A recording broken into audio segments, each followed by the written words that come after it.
Yeah, I'll react to that, sure.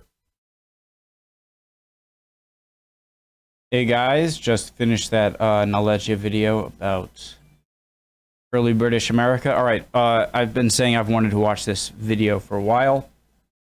Armchair Historian, great channel. Evolution of British Uniforms. If you're new to the channel, hello, my name is Connor. I like to learn about history through YouTube recommendations. At the top of the description below will be the original link to the video. Right below that will be the link to the Discord. Love for you to join us. Click on it, sends you right over there. It's as easy as that.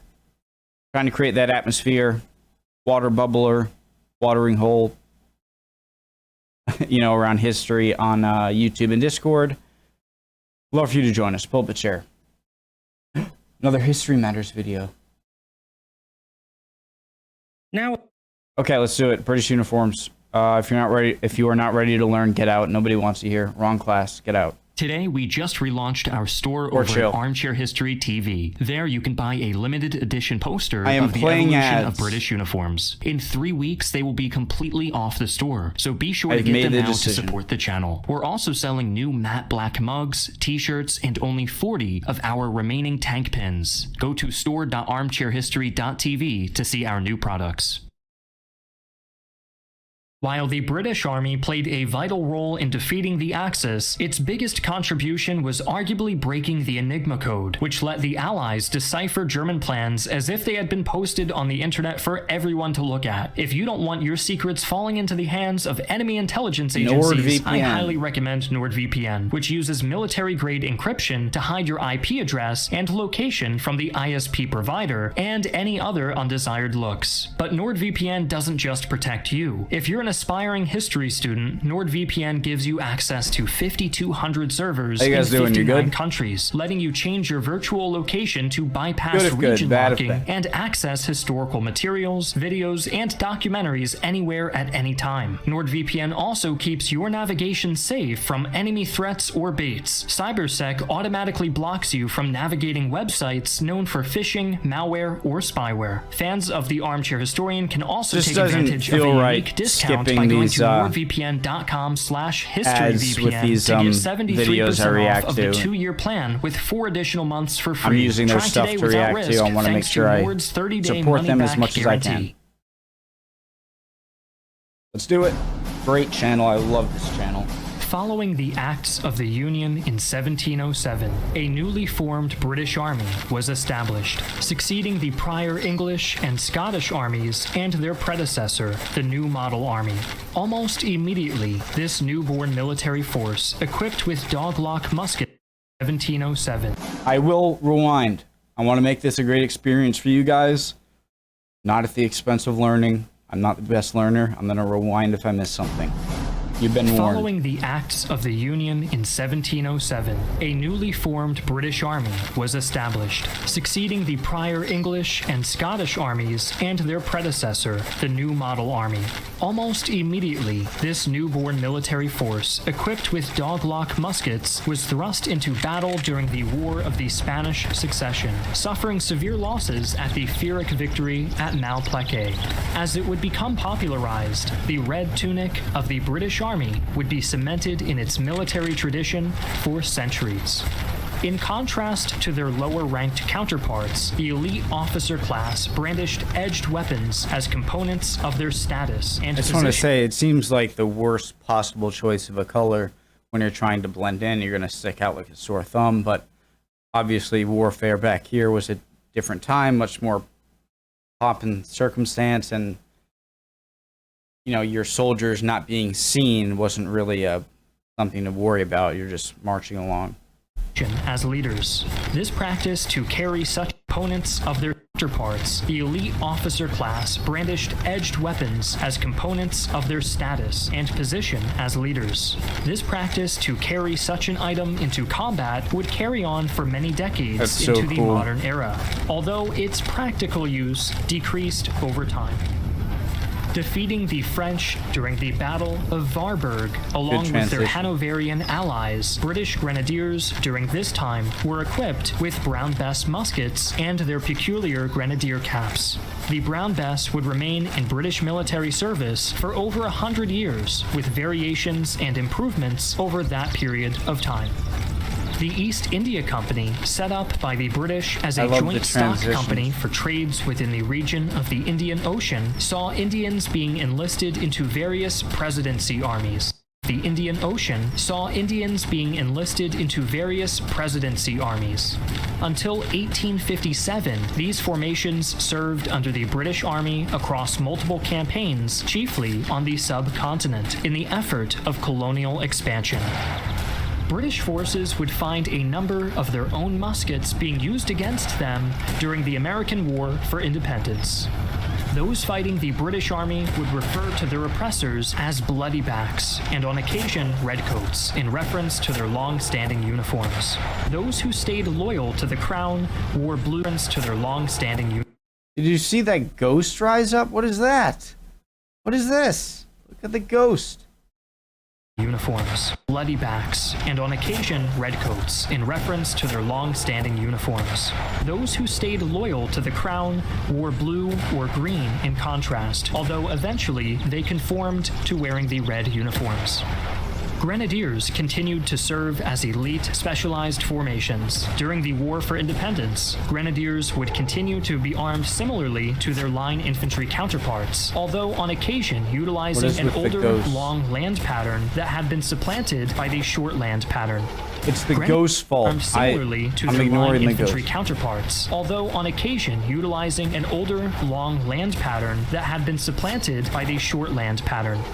Grenadiers were common on the battlefield, with a company being found in every line infantry battalion. They would continue to maintain their distinct status as disciplined, top-tier troops, supplemented by the increasing use and popularity of the British Grenadiers' March by this era. In Portugal, a coalition landing force led by Sir Arthur Wellesley defeated the outnumbered French division posted near the village of Holissa. Catching the nickname of the Grasshoppers, riflemen of the 95th Rifles wore a more distinctive green uniform in contrast to their red line infantrymen counterparts. Although this was a popular color choice of similarly armed formations in the era, the color would become synonymous with various other British rifle formations in history. This would also see the acceptance and issue of the British-made big formations That's not Suchet, is it? in history. This would also see the acceptance and issue of the British-made Baker rifle, supplanting the older smoothbore muskets.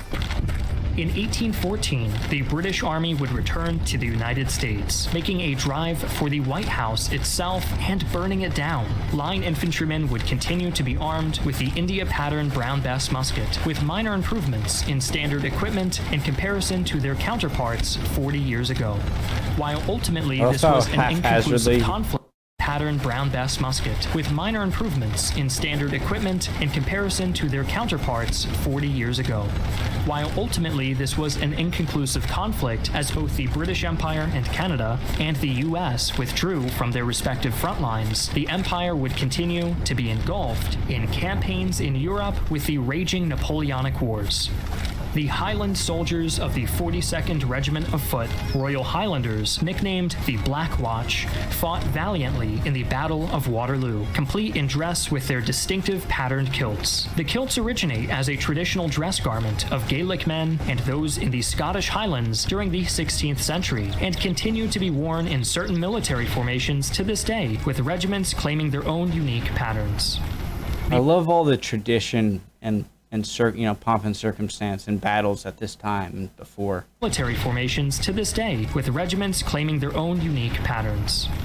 The British Army fought valiantly alongside their French allies in the chaotic Battle of Inkerman in 1854. Crimean War. The era saw the introduction of the rifle musket into British service, with first the P-51 Manet rifle and then the P-53 Enfield rifle musket. In the Crimea, the majority of the British infantry were armed with the rifle musket, although around 1/5 of the infantry deployed at the beginning of the war still carried the smoothbore P-42 percussion cap musket. By the midpoint of the war in 1855, the Army of the East, as it was known, was completely armed with the rifle musket, and the remainder of the British Army deployed at home and around the world would soon follow suit. with a push for economic opportunities in Southeast Asia, more specifically China. The British military came into conflict twice over opium and other trade disputes. While proper rifles were not the main armament across the army, it had further become the standard issue weapon of the line infantrymen. Alongside their French allies, the city of Canton, that numbered in nearly 1 million, had been captured by a force of 6,000. Within the region, the Indian Rebellion of 1857 had also taken place. Although a failed revolt, this propelled the British Army. 1857 had also taken place. Although a failed revolt, this propelled the British Army to more widely adopt a simpler khaki field uniform rather than to be dressed in ornate and brightly colored garments. Although suffering a notable disaster at Iii Smle in January of that year, Rorke's Drift, fought later the same day, was a hard-fought victory. Of that year, Rorke's Drift, fought later the same day, was a hard-fought victory for the British Army. Although continuing to be clad in their traditional red and blue uniforms, they were armed with the relatively new and very effective rifle, the Martini Henry, which had replaced the recently adopted Snider Enfield rifle. Although this was a time of significant tactical change in the British Army, it was found that more traditional close-order tactics were found to be most effective against the swift-moving and aggressive Zulu Army. The 24th Regiment of Foot and Gonville Bromhead would be immortalized in their actions in the 1964 film Zulu. The traditional red uniforms had, by this era, become a true liability in combat. To counter this, khaki now became the authorized dress for all foreign service in the late 1890s. The Boer Wars, notably during the disastrous events of Black Week. So that's the first time where it seems like a really modern rifle. Oh, I guess that's kind of looks like it too. Army. The 24th Regiment of Foot and Gon Zulu. The traditional red uniforms had, by this era, become a true liability in combat. What is that, a carbine or something? Khaki now became the authorized dress for all foreign service in the late 1890s. The Boer Wars, notably during the disastrous events of Black Week and Bloody Sunday, taught many lessons to the British Army in fieldcraft, musketry, and logistics. These lessons would be refined and would stand the British Army in good stead as it entered the Great War. This era also saw the introduction to the Lee family of rifles, which would be in British military service throughout the 20th century. By the start of the Great War, the bright uniforms and flashy color facings were long done away with for field service. In their place was an improvised khaki service dress that allowed the soldier to better blend in with his surroundings. Like this is, you know, the big transition from volley fire and formations to individual companies, like individual and where stealth was much more important. So a lot of the pomp tradition was thrown out for more practical. Was an improvised khaki service dress that allowed the soldier to better blend in with his surroundings. The main weapon for the average rifleman was the Mark III SMLE. The officer corps wore mostly the same khaki-colored uniform as their enlisted counterparts. It was privately purchased, of normally higher quality, and differing in detail. In addition to a traditional sword at their side, most carried the Webley Mark VI revolver. Across all ranks, a simple peaked cap with a regimental badge was worn. Head injuries increased significantly as soldiers who would have died otherwise were now better protected from above. This steel combat headgear cemented like rocks from like mortar fire itself as part of the British soldier for several decades until the 1950s, as well as seeing use by the American Expeditionary Force and U.S. military as a whole until relegated to civilian use in 1941. With the ferocious blitzkrieg across Western Europe, the British Army was pushed further and further to the coast of Dunkirk, where an evacuation of colossal scale took place. Along with the iconic No. 1 Mark III Lee Enfield rifle, the rifleman was given a new battle dress, a full wool ensemble worn by all ranks with the distinct waist-cut top that influenced the Ike jacket the United States would adopt in later years. Formulated by David Sterling under the name L Detachment, this commando force would be used to operate behind enemy lines not through airborne insertion, but via jeeps. During its second mission during Operation Crusader, it successfully destroyed over 60 enemy aircraft. Notably, the parachute wings of this elite unit were prominently worn above their left pocket. Sterling, the SAS's brainchild, stated that the wings were treated as medals in their own right. During their operations, they adapted the tropical uniform for the desert heat. Dating back to the Board of Ordnance in the 15th century, the British Royal Engineers have been responsible for all military engineering and technical functions as a combat support service in the British Army as a whole. Sappers in this role would have responsibilities in fortifying defenses as well as handling mines, both to plant and defuse, especially in the flat, open terrain of North Africa. The Dieppe Raid, formerly known as Operation Jubilee, was an operation all too similar to what the D-Day landings would pursue 2 years later. The American-made Thompson submachine gun given to British commandos allowed a single soldier an increase in available firepower. The commandos themselves were formed from volunteers and trained for raids within German-occupied Europe at the I only know that gun because of Call of Duty. were formed from volunteers and trained for raids within German-occupied Europe at the request of Winston Churchill. It should be noted that outside of the commando force, nearly 80% of troops allocated to this operation were Canadian. Unfortunately, this would be a failed operation to test the mettle of Hitler's Atlantic Wall. Operation Market Garden became widely known as the largest, yet most disastrous Allied airborne operation. Despite this, the Red Devils of the British Parachute Regiment fought tooth and nail against their heavily armed enemy, which also included their German counterparts, the Fallschirmjäger. Their signature red beret and wings were the icon of the airborne force. By this point, the submachine gun had been improved, with a rear sight derived from the standard bolt-action rifle and a higher degree of manufacturing quality. The Denison smocks became the first major widespread adoption of camouflage by the British Army and would continue to be used for decades. The British Army deployed the 27th Commonwealth Brigade during the Korean War, being made of British, Canadian, Australian, Indians who served as medics, and New Zealanders. A uniform developed for the warmer climates was issued for troops first arriving in Korea, although a winter uniform had been made up from U.S. cold weather gear stocks, worn on top of a warm jumper. Ultimately, the armament and web equipment would remain similar as it did in the previous war. British Malaya would be engulfed in a guerrilla war, just as Vietnam would be a decade later. Communist forces fought for independence against the British. Ultimately successful in defeating the communists, the conflict would see the jungle warfare to me just seems like the most miserable kind you could participate in as infantry. Resurgence of the Special Air Service and would also see troops from many parts of the Commonwealth, including Australia. Ultimately successful in defeating the communists, the conflict would see the resurgence of the Special Air Service and would also see troops from many parts of the Commonwealth, including Australians, New Zealanders, as well as a large contingent of Gurkhas.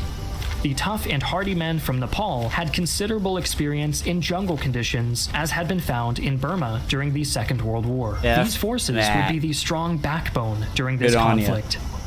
At the Iranian embassy in London, 6 armed men vying for the Khuzestan province's sovereignty had taken 26 people hostage for several days. By the 6th day, with no progress made for compromise, the If I say something like under my breath, sometimes I don't really even realize I'm saying it and it's wrong.